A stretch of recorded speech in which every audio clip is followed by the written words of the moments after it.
Hello, dear friends. It is a sincere pleasure to welcome you again.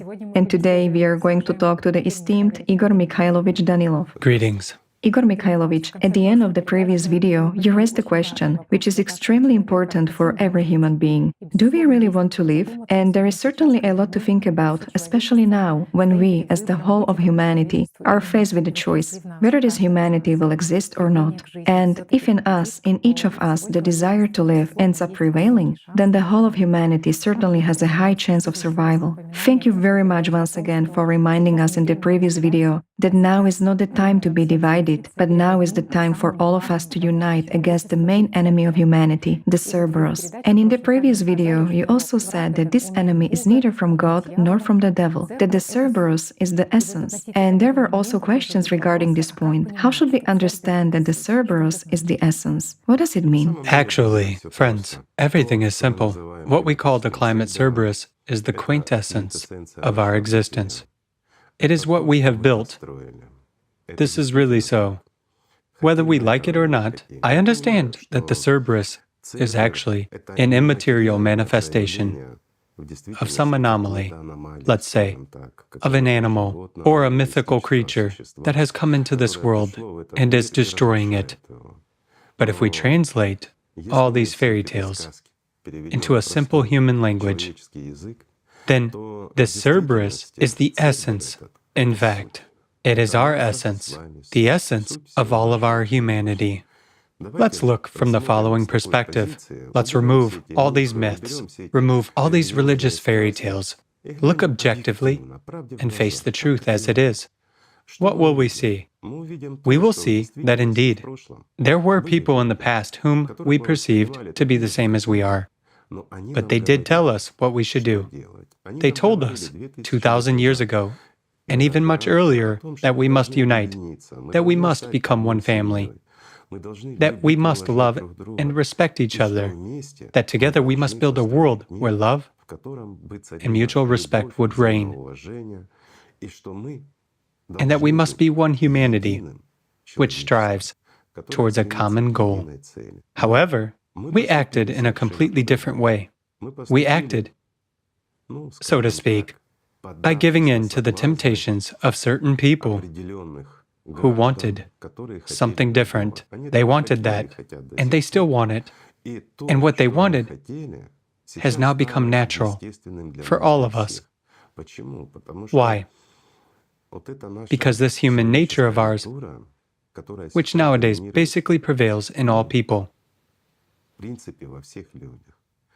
this desire of ours to live better, it is natural. But the only point is that those who came to us said that we should be a united community, a united family. We should be friends to each other. We should be like brothers and sisters. And we should have been a united civilization long ago, which should have had a desire to improve our lives. It should be organized in such a way that if we want to improve our lives, we have to improve the lives of everyone. But we have forgotten about everyone, and we're left with only one aspiration, to live a better life. And we have been striving to improve our own lives by any means necessary, both right and wrong. Hence, our striving for power, hence our striving for accumulation, for enrichment, which cannot have and has never had any limits. No matter how much power a human is given, he will never have enough. No matter how much money a human is given, he will never have enough. Why? It's our nature. That's the point.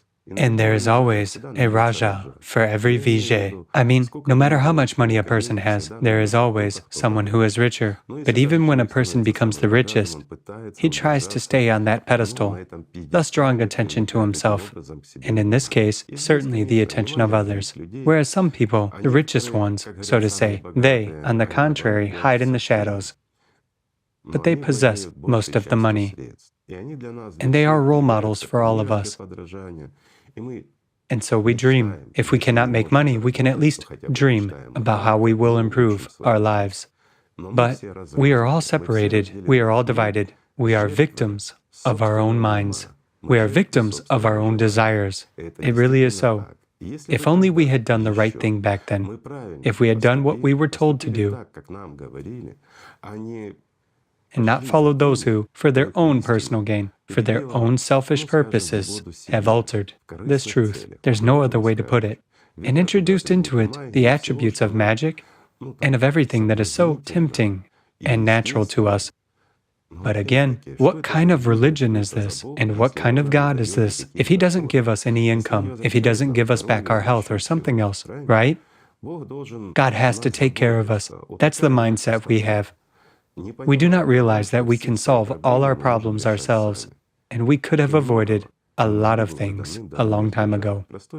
A simple example, could we get rid of various diseases that currently prevail? We would have forgotten long ago what a sick body is. We would have forgotten long ago what it means to be old, and many other things, things that today, let's say, torment and kill us, things that cause us a lot of trouble and are our natural state. When from time to time we get sick, we grow old, but we keep fighting. What are we fighting for? For an illusion. And this is our human essence. When we are enemies to each other and not friends, this is the essence of what is happening now. And there is no mystification or fairy tales. It is just convenient to talk in such epithets. And it is absolutely natural to call changes in climate caused by numerous physical processes the Cerberus. Why? Because we were warned about it. In the past, it was convenient to use such a term. It was more understandable. After all, back then people didn't have the physics we have now. They didn't have the understanding we have now. And sometimes we continue to use the same expressions. And actually, call things this way. Yes, it looks like fairy tales, but you have to agree, it is still somehow closer to our understanding. So, if we consider that the climate Cerberus is the essence, that's what it actually is. Let's just imagine that 2,000 years ago or 1,500 years ago, we heard from smart people. It doesn't matter how they received that knowledge because many of us subconsciously or consciously even deny the existence of God. But do you know why? Because we haven't delved into or studied who we are and what the world around us actually is, how complex it is, and how fantastical it actually is. For this very reason, without any knowledge and understanding, we attributed everything to natural processes, that life on our planet appeared by chance. At first, it was unicellular, then it all evolved, and we came down from trees like monkeys, stood up on two legs, and became who we are. Even without delving into modern scientific achievements, where genetics, in fact, has debunked this theory absolutely, so to say, because we are so complex that it would take us many billion years of evolution to be able to crawl out of the water, while we are already, let's say, already long civilized, intelligent, literate, possessing advanced intelligence, capable of creating the most complex types of weapons. And not only weapons, we also have peaceful technologies that are really advanced. The only question is, where these technologies were directed and what they give us now. After all, we are using them incorrectly and for the wrong purpose. I'll give you a simple example, okay? In fact, the Cerberus is what we have created. And what have we created? We have killed the ocean. In one of the videos, we mentioned that all we need to do is stop taking water from natural water bodies and from the ground and use condensed moisture, that is, obtain water from the air. This will cleanse our ocean. This will really clean it. This will trigger entire processes and balance a lot of things that are happening now. We also talked about stones already falling from the sky, about hailstones falling. All the news reports are full of these facts, and many people have experienced it, but it's just the beginning, friends. We also mentioned that not so long ago, there was a hailstorm in Italy, and some hailstones were as large as 19 centimeters. Imagine a 19-centimeter stone, an ice stone, falling from the sky. What happens? Well, it's like a bombing. It destroys everything. But do you know what I'll tell you? There is more to come. We're going to see something much worse, and very soon, in the near future. And this is really scary.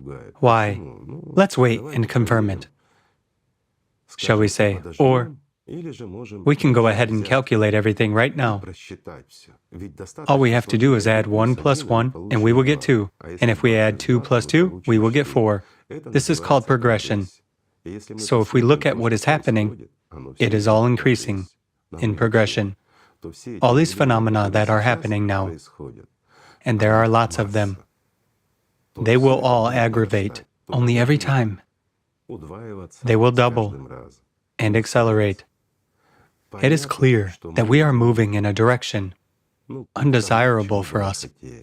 So, if we simply started taking the water we need from the air now, we would solve a lot of problems.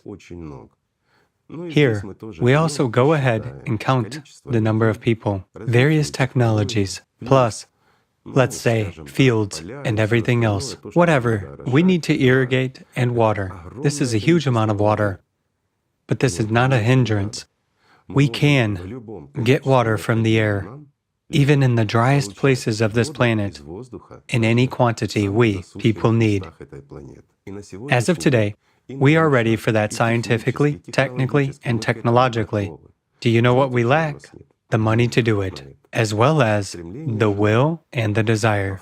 In fact, however, this method would significantly help solve the problem of that Cerberus. Are we going to do it? Of course not. Why? We won't have enough money. We have invented that money ourselves. We have established the rules of the game we live in. Just imagine, we don't have money to save each other. This is a farce.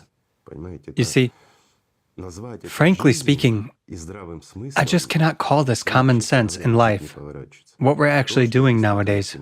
Right now, we keep living as if we have thousands of years ahead of us. Isn't it so? We should have consolidated a long time ago. We should have got rid of all our resentments, misunderstandings, and everything that was cultivated in us to keep us divided. We should have left it somewhere by the wayside, and altogether, we should have been on our way to one united civilization. This would have given us enormous prospects of development and, pardon me, of receiving those very benefits. But selfishness is also at play here. If everyone has what I have, how will I stand out or be different? If there is no power, and it is distributed among all people, how will I stand out? You see, it is this I and selfishness of each of us that is simply destroying our planet. And what recently seemed to be science fiction, what we've been talking about a lot for decades, we were ridiculed, we were misunderstood, we were also labeled with various epithets and everything else because we were misunderstood. Then, what we warned about has already come into our lives. Excuse me. And it is becoming an integral part of our existence. Tell me, isn't this interesting? But we did talk about it. Well, it's clear, and we can understand people saying when everything is good, when everything is fine. Well, yes, there are some climatic changes, but they always happen, right? One year it's warmer, another year it's colder. Well now, they say already from a high podium that we're already getting out or have already got out of global warming, and we have entered or are entering global boiling. You see, they speak well and fluently, but at that they do nothing. And why do they do nothing? Because in reality, friends, in the consumerist format, in this format, that we ourselves have invented and created under the dictation of interested parties, so to say, which influenced and still influence our choices by manipulating our opinions and our desires. Literally, a small group of people just like us, but with different interests. We have come to what we have come to, and it is really so. Each of us strives for a better life. Each of us strives for that kind of life which our prophets commanded to us. It's a natural need, and none of us would object to improving our own lives in simple, elementary ways. By uniting and sharing power among ourselves, we would approach our future responsibly. Why? Because we would decide for ourselves what we want and what we need to do. There would be no more secrecy, no more misunderstandings. All the technologies would be available and encouraged. On the contrary, the introduction of anything that makes our lives better and easier would be respected. Not just acceptable, but necessary.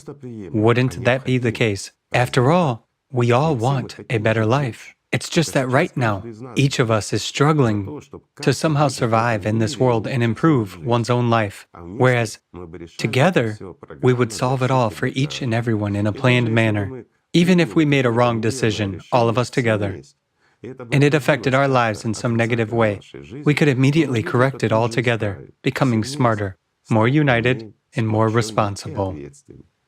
And we could easily reach the same level of development as other civilizations. And look, we are approaching the concept of other civilizations. Again, excuse me, I'm repeating myself, but recently we've been labeled as a sect that believes in aliens. But it is logical that there are other intelligent life forms. We can't be, excuse me, the only form that originated on just one God-forsaken planet in the whole universe. And so, we're the navel of the world. This is, how can I put it, impractical, I would say. Pardon the word, but it is so. It would make absolutely no sense to have a mass of galaxies, to have such a vast universe, and to have only one planet populated by such worthless, irresponsible, and suicidal inhabitants. Sorry, I'm calling things by their proper names. But are we actually responsible? Are we not suicidal?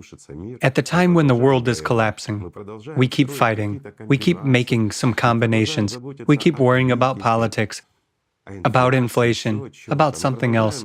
We continue to promote the ideas of a small group of people who are determined not to save humanity, but to reduce it. In fact, there is plenty of evidence that these people exist. These are the people in the group that caused, excuse me, the death of a respected president. Before he was killed, he said, "I'll tell you who rules this world." And he didn't do it because he was alone. But when there are millions of us, you cannot shoot all of us. Too many people already know about this, and there is too much evidence that this very group really exists. You see how simple everything is. It's the same with the creative society. We are not the first to speak about it. The prophets spoke about it. It has been spoken about in modern times, and many presidents also continue to speak about it now. Let's recall that very Reagan again, the distinguished American president who spoke precisely about the creative society. Yes, he spoke somewhat in his own way, in his own understanding, but he listed all the values that are embedded in the creative society, and he talked about the kind of world we were supposed to build. Question: why, when he became president, did he stop talking about it? Friends, I will answer. He was made president to stop talking about it. Do you see how corrupt we are?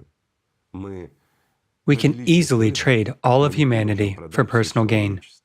We can trade our children's future just to feel good right now. However, if we removed these blinders from our eyes, looked at life as it is, perceived that very Cerberus as it is, and thought at least a little bit about our own future, the future of our children and the next generations, then believe me, we would get away from stupidity. And no brainwashing and no directives from those who dream of reducing our number would work. We would extend our hands to each other because there is nothing more valuable than life. Tell me, are any old grudges or any dislike of a particular language or of some other human race worth your life? Are you ready to die to have your language spoken by the whole world? What will that give you if you end up in hell? I'm putting it simply. Look how everything's falling into place, right? And these values disappear. Are you ready to die so that some country would dominate, where you are not the master, where you are nobody? Are you ready to simply die for that?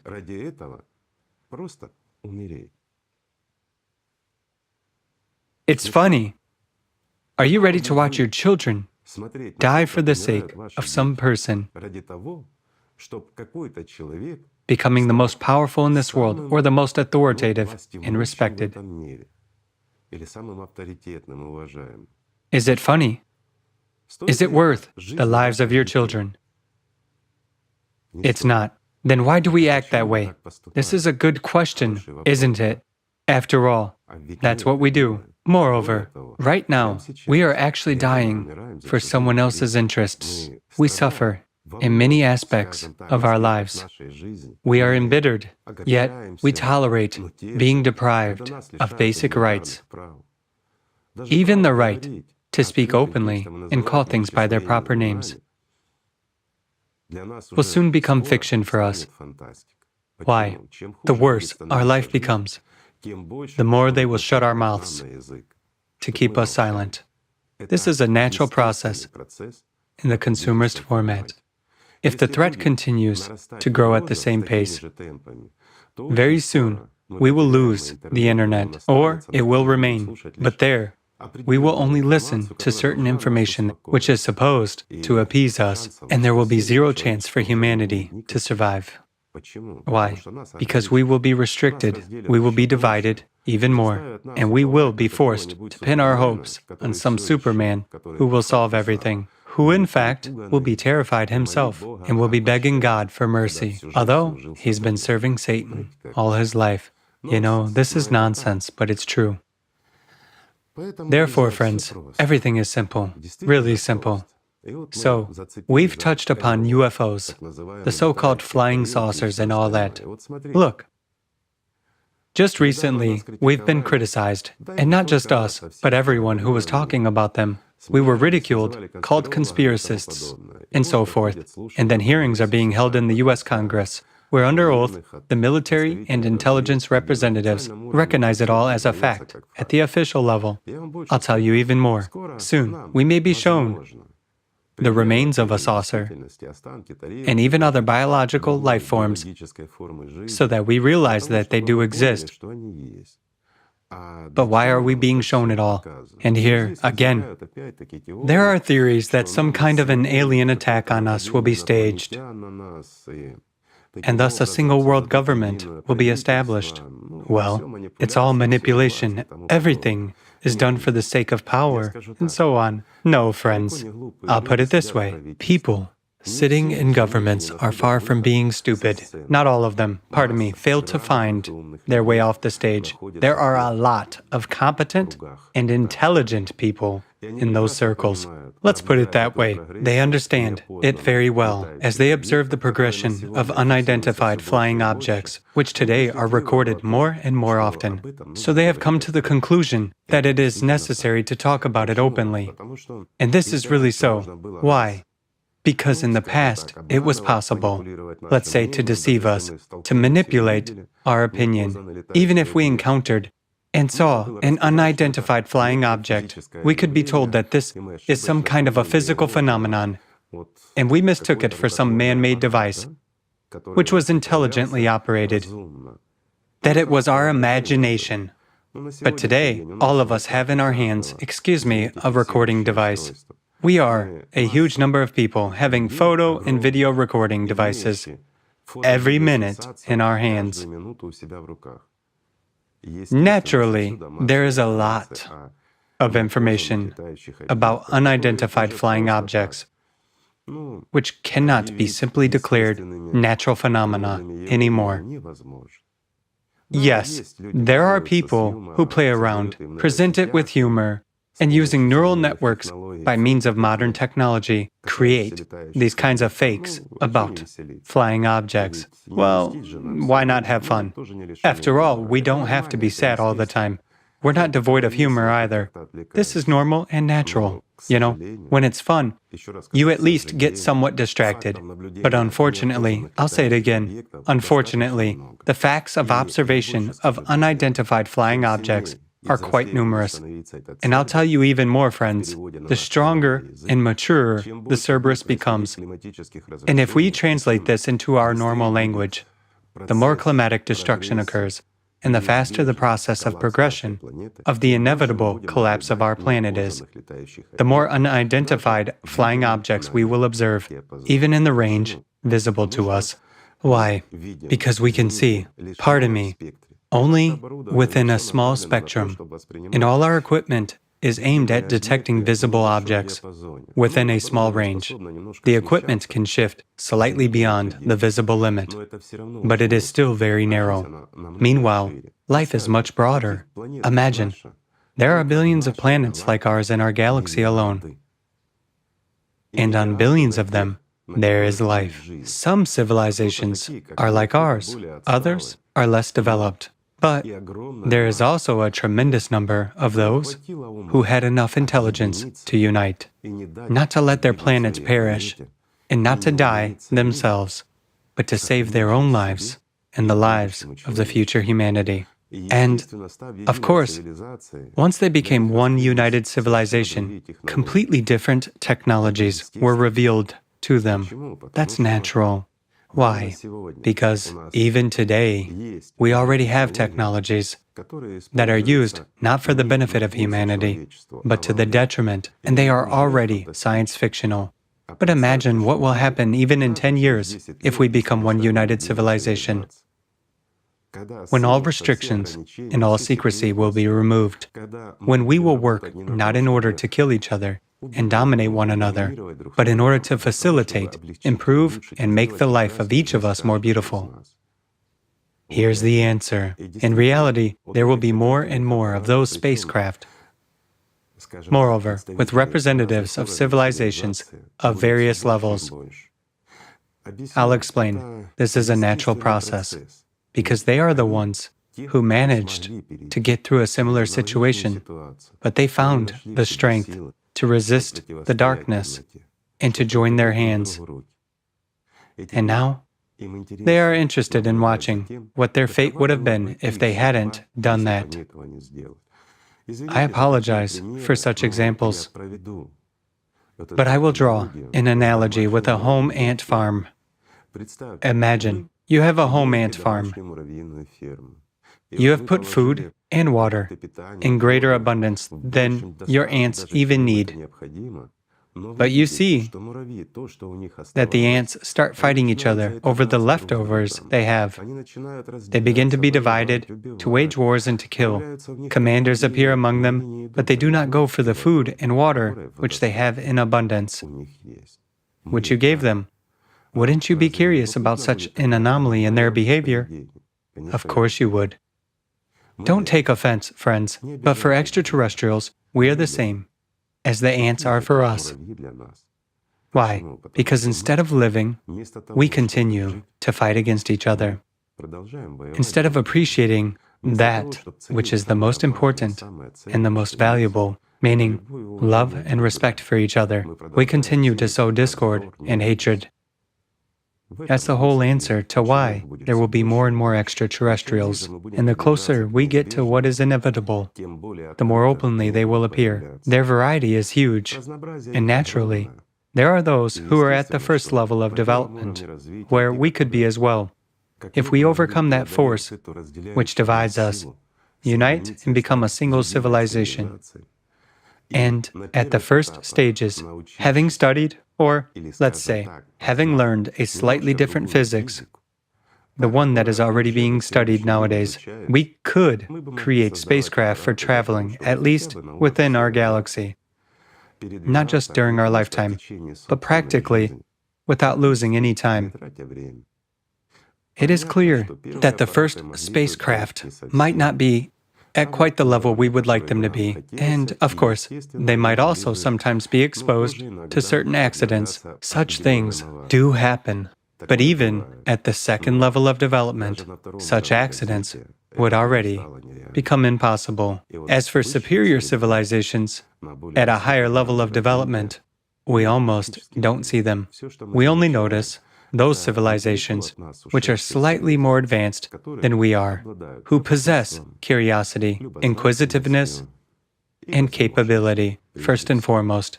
Therefore, before we leave this planet, as unworthy beings who do not deserve the right to live, we will admire how we could have lived. But it is better to become a part of them, to become worthy among the worthy, to become part of a single universe at a high level of development, than to just vainly leave this world.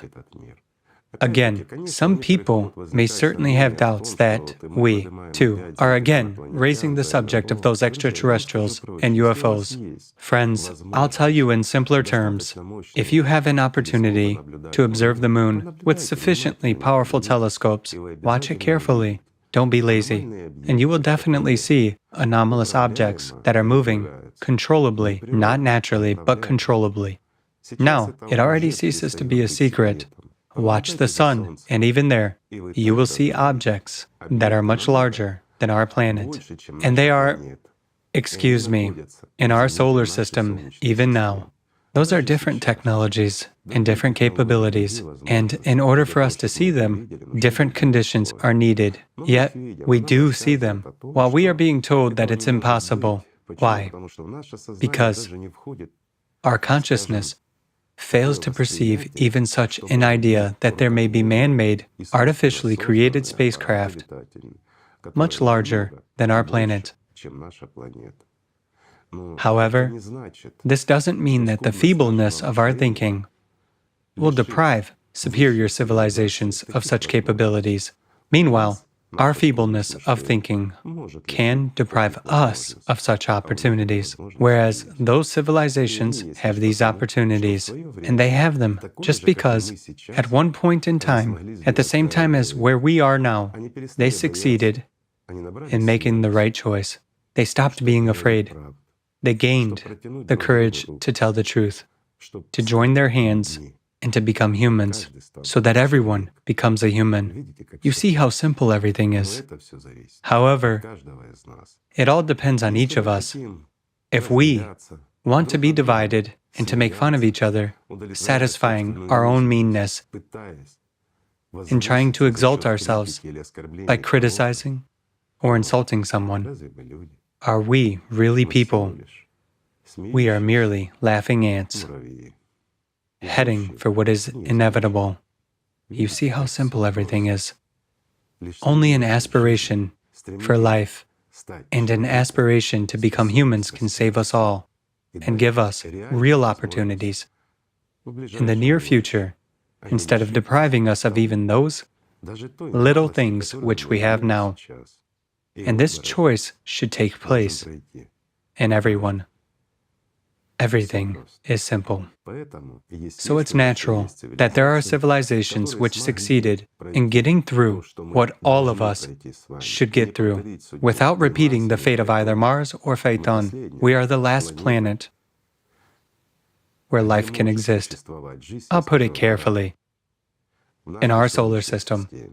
And if we lack humaneness and tritely lack intelligence, we will repeat the fate of those two planets.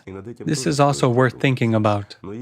But if we are smart enough in order to timely, yet this should have been done a long time ago, but we still have a little time left to unite, to resist what is coming, and not to allow a certain small group of individuals disposed against humanity to dominate us. After all, we can unite, join hands, and change everything. We managed to build this soulless world. Imagine At the time when people lived in peace and respect for each other, the Agarthians came into this world and taught us to hate each other. They weaned us from loving and respecting one another. They sowed enmity among us, among all of us, and forced us to compete with each other in serving them. After all, we managed to forget what is the most important and the most valuable, and to learn what is the worst, the most terrible and harmful for us. So why cannot we return what is really valuable to us, love and mutual respect, that which will definitely save our lives, that which will make us one united civilization and reveal tremendous opportunities, the ones that we cannot even imagine in our dreams now. Look how simple everything is. I gave you an example of at least how to clean up the ocean, how to improve our atmosphere, and to restore it merely through water extraction. However, we won't be able to do it right now just because we don't have money and opportunities for that. Although we have everything, we have the technology. In the creative society, this won't be a problem for us at all. We will be able to build those installations which will provide us with water in any quantity, and thus we will restore the balance on our planet. And not just that way. Of course, degassing and a whole lot of measures will be needed. And the most important task is to stop the destabilization of our core, the core of our planet. And we will be able to do that too. It's not a problem either, and it's not some kind of a fantastical task for a Superman. It is us, people, who can do that. Why? Because we already understand a little bit how to do it, and what is needed for that. It is all solvable, but in order for us to do that, we need different conditions. We need to get back what was taken from us, to get back humaneness. Everything is simple, friends. And it depends on us, on each of us, whether humanity will continue to exist or this is the last phase of our existence. And everything depends on our choice of who we are, people or cockroaches, who snatch a piece, a crumb, creep under the baseboard, chew that crumb and rejoice at having it, and who don't care about tomorrow. If we really don't want to care about tomorrow, then we don't have it anymore. But if we are people, we can do everything. Thank you. Thank you so much. Thank you, friends. Peace and God's love be with you.